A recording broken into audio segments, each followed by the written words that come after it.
can say it's time for some tea or dinner, whatever you want to call it in your part of the world.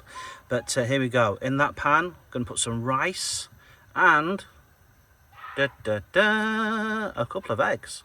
There we go. I've got concerns that pan might boil over, but anyway. On with the steamer. Like so. And in with the salmon. And there we have it. The makings of a salmon kedgerie. Take up your salmon, mix it in with your rice, let that cool. Chop up your coriander, chop your lemon in half, your lemon in half, and in a minute we'll peel those eggs. Coriander, and add your herbs and spices. I like a little bit of chilli, a tiny little bit of that. Black pepper, paprika, and cayenne pepper. To finish it off with, I'm going to squeeze half a lemon on top. Don't know what I'll do with that half, but I'll squeeze half a lemon on top.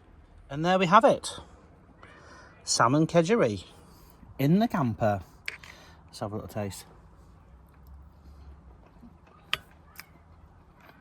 No real reason to slob out when you're in the camper in terms of food. You know, of course, price can be an issue. But apart from that, you know, in terms of cooking, you don't have to have just ready meals all the time. And I'm going to try and steer away from ready meals as we move forward. Not completely, there will still be some ready meals in my future. Okay, but I'm going to try and make more fresh like I just did there. I'm going to eat this now.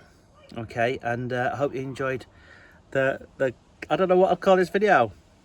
Campervan cooking kedgerie, I don't know. Enjoy.